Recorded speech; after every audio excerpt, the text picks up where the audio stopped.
Police को ऐसा मारना चाहिए ना। मैं इस वक्त मौजूद हूँ राजधानी लखनऊ के इको गार्डन में, जिसे जेल गार्डन बना दिया गया है। कोई भी धरना होता है तो यहाँ ला करके बंद कर दिया जाता है। हम यहाँ और छात्रों से बात करेंगे कि क्या मांगे थी आपकी सरकार से। हमारी सरकार से सीधी सीधी मांग थी कि जो यूपी में 25 लाख खाली पद पड़े हैं उन पे जल्दी से जल्दी भर्ती हो। जो जिस प्रकार आपको यहाँ इको गार्डन में लाया गया है, आपको धरना करने से रोका गया है, इस पर आप क्या कहेंगे सरकार के बारे में। सरकार का देखिए स्टार्टिंग से यही रवैया रहा है कि स्टूडेंट्स और यूथ पे दमन किया जाए, कैसे उनको उठा करके, जैसे इको गार्डन में जगह जगह पे प्रोटेस्ट, जो भी प्रोटेस्ट थे सब इको गार्डन में भर दिया है। और जिस हिसाब से सरकार स्टूडेंट्स पे पुलिस के द्वारा दमन करती है, उनको मारती है, पीटती है और फिर बसों में भर करके ला देती है इको गार्डन में, तो वो सरकार का दिखाता है कि वो स्टूडेंट से कितनी नफरत करती है, या फिर जो सरकार स्टूडेंट से डरती है, उन्हें अपना दुश्मन मानती है, वो सरकार कैसी होगी। अच्छा, योगी आदित्यनाथ कहते हैं कि हम रोज़गार मेला लगा रहे हैं, कोशिश कर रहे हैं कि बेरोज़गारों को रोज़गार दिया जाए, युवाओं को रोज़गार दिया जाए। कहते हैं कि पूर्वांचल एक्सप्रेसवे पर बेरोज़गारों को रोज़गार मिलेगा, इस पर आप क्या कहेंगे। सबसे पहले तो हम योगी जी से यही पूछना चाहेंगे कि अगर बेरोज़गारों को, जैसे वो एक बात कहते हैं कि जो योग्य हैं उनको नौकरी मिलेगी, जो योग्य नहीं है उनको नौकरी नहीं मिलेगी, तो सबसे पहला सवाल तो इन्हीं से होगा कि क्या आप वाकई में सीएम बनने के योग्य हैं। आपके ऊपर खुद पे 30 से ऊपर धाराएं हैं, क्या आप वाकई खुद में सीएम बनने के योग्य हैं। आप हमसे कहते हैं कि हम योग्य हैं कि नहीं है। पर लीक हुआ 2 लाख से ज़्यादा अभ्यर्थी लखनऊ के अलग अलग सेंटर्स में आए थे, अलग अलग जगह से आए थे एग्ज़ाम देने के लिए। हमने देखा कि वो रोते रोते गए, एक लंबे समय से तैयारी कर रहे थे और वो रोते रोते गए। पर्चा लीक करा दिया गया, या फिर ये कहिए कि जानबूझ के पर्चा लीक करवाया गया सरकार के एकदम आंखों के नीचे। लेकिन सरकार तो लगातार कार्रवाई कर रही है। लगातार कार्रवाई जो कर रही है वो तो पीटीसी के आंदोलन से कर रही है। लंबे समय से पीटीसी का यहाँ शिक्षक भर्ती का एक मांग चल रहा है, उस समय से सरकार कह रही है कि हम कार्रवाई कर रहे हैं। पेपर लीक हो जाने के बाद सरकार तुरंत आश्वासन देने आ जाती है कि आने वाले कुछ दिनों में हम पेपर कराएंगे। लेकिन ये बात सरकार को भी हमको समझा देना चाहते हैं कि पेपर लीक आप अपने जानबूझ के अपने आंखों के नीचे कराते हैं, क्योंकि आप नहीं चाहते हैं नई शिक्षक भर्ती हो, क्योंकि आपको नई वैकेंसीज निकालनी पड़ी, क्योंकि आप यहाँ एक बोर्ड है, नई शिक्षक भर्ती का विज्ञापन जारी करो, शिक्षित बेरोजगार को सम्मानजनक रोजगार दो। क्या कहेंगे आप शिक्षक भर्ती को? देखिए, आप तो जानते ही हैं, अभी एक हफ्ता भी नहीं बीता, टेट का परीक्षा हुआ, लीक हुआ और सरकार ने उस पर कार्रवाई करते हुए बुलडोजर चलवा के घर गिरवा दिया। आप बताइए, लोकतंत्रात्मक सरकार अगर होती तो उसका छानबीन करती, अच्छे से एक संवैधानिक तरीके से उस पर कार्रवाई होती। लेकिन बुलडोजर चला करके और छात्रों को ही दिखाना कि हम लोग तुम्हारे पक्ष में काम कर रहे हैं। ये देखिए, हम आए हैं इलाहाबाद विश्वविद्यालय से, मेरा एमए चल रहा है। हम सुबह यहाँ पे पहुँचे और यहाँ पे गार्डन में बैठे थे। एक दरोगा साहब आते हैं, माँ बहन की गाली देते हैं और उसके बाद लात से मारते हुए कहते हैं कि तुम लोग, अपशब्द का प्रयोग करते हुए कि तुम लोग टुकड़े टुकड़े गैंग वाले हो, तुम लोग भारत माता का टुकड़ा करना चाहते हो। ये इस तरीके की मानसिकता, मतलब नैरेटिव फैलाते हुए, इल्ज़ाम लगाते हुए और देशभक्ति होने का सर्टिफिकेट देते हुए उस पुलिस वाले ने, जिसका नाम था सुभाष कुमार सिंह ने ऐसे मतलब शब्द हमारे प्रति उसने यूज किया। और समझिए कि मतलब कहीं पे भी, हम खुद एमए कर रहे हैं इलाहाबाद विश्वविद्यालय से, हमने कभी नहीं देखा किसी भी अनुच्छेद, संविधान के अनुच्छेद में कहीं पे लिखा हो कि कोई भी पुलिस वाला इस तरीके से माँ बहन की गाली किसी के प्रति यूज कर पाए। उस पुलिस वाले की तनख्वाह भी इस देश के प्रत्येक नागरिक के टैक्स के पैसे से दी जाती है, न कि योगी जी के मंदिर के चंदे के पैसे से।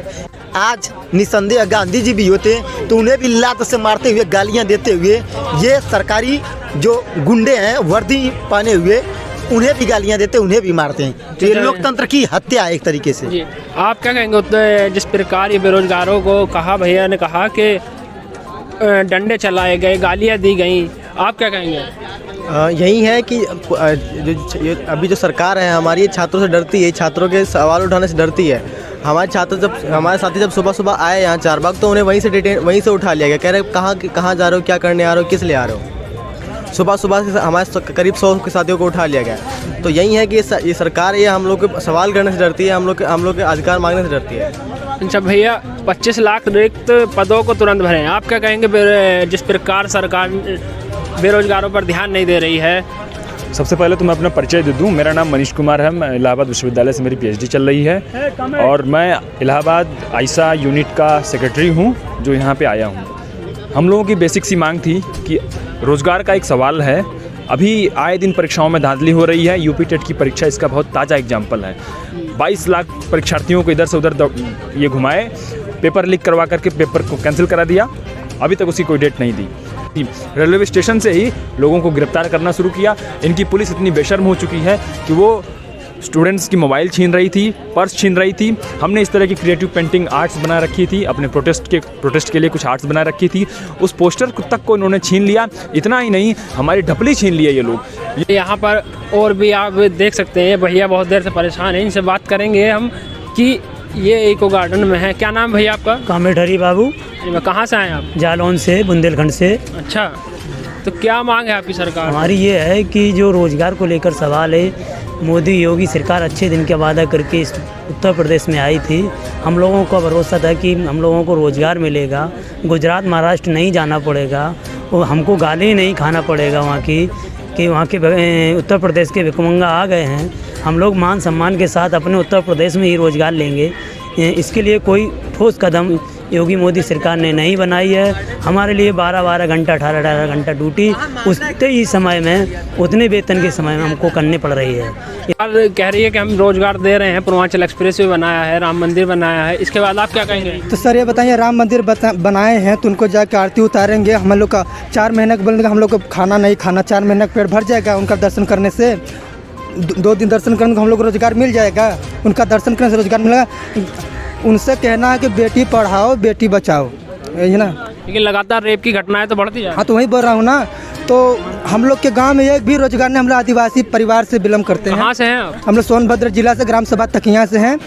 वो का भी हम लोग के गांव से भी वो वोट पाए हैं, ऐसा बात नहीं है। लेकिन आज के डेट में जाकर देखेंगे, हम लोग गाँव के 18 साल से कम उम्र की लड़कियां, 6, 7 साल, 8, 12, कम से कम 14 साल तक नीचे तक लड़कियां, 5 साल के ऊपर तक। मेरे गांव से 100 की संख्या में हर रोज़ ऑटो लेकर जाती है गाड़ी।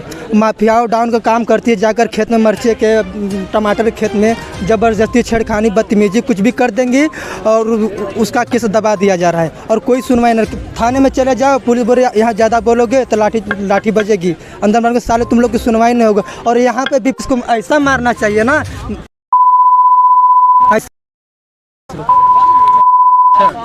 समझ गए? अरे मुझे मारेगा ना, बाकी जनता है ना, मुझे क्या करेगा मार के? योगी का मैं शर्ट खुद लेता था। अगर योगी मोदी अगर चले जाए तभी तो आएंगे पास में ना, ऐसे नहीं आएंगे। अगर मोदी जी अगर चले जाएंगे विदेश यात्रा पे तो उसको 1 महीने तक रिव्यू कर दिखाएंगे, ये राफेल इतना में आया है, मिसाइल इतनी में आई है, हर एक चीज़ दिखाएगी, इसको बार बार रिपीट करेगा। अगर गरीब आवाज़ उठाता है तो उसी टाइम जो लाइव टेलीकास्ट चलता है उसी टाइम दिखा, उसके बाद उसको दिखाएगा ही नहीं उसको। और मीडिया भी मिली हुई है, उन्हीं का क्यों दिखाती है? हर गांव से हर सम्मेलन आंदोलन करती है, गरीबों लोगों का क्यों नहीं सुनवाई होता है? ऐसी हम लोग की सरकार है। मुकेश अंबानी, अटल अंबानी को जो सौंप रही है। एक दिन मैं पेट्रोल भराने गया, पेट्रोल टंकी पे LIC की कंपनी पे गया। मेरा इसार कंपनी में हमेशा भराता हूँ, गया रिलायंस कंपनी पे, वहाँ पे मैं 30 रुपये तेल भराता हूँ। 30 रुपये में जंगल में जाता हूँ, घूम के चला आता हूँ। और फिर वहाँ पे गया तो बोलता 50 रुपये के नीचे तेल नहीं मिलेगा। आज 50 रुपये के ऊपर का तेल नहीं लगा, जब उन लोग का सत्ता आ जाएगा तो 100 रुपये का भी तेल नहीं देगा, तो फिर गरीब आदमी कहाँ जाएगा? इसी के साथ धन्यवाद। ये आप देख सकते हैं कि किस प्रकार युवाओं में उत्तर प्रदेश सरकार के लिए गुस्सा है। से डिजिटल मीडिया के लिए नाविद माजिद की रिपोर्ट।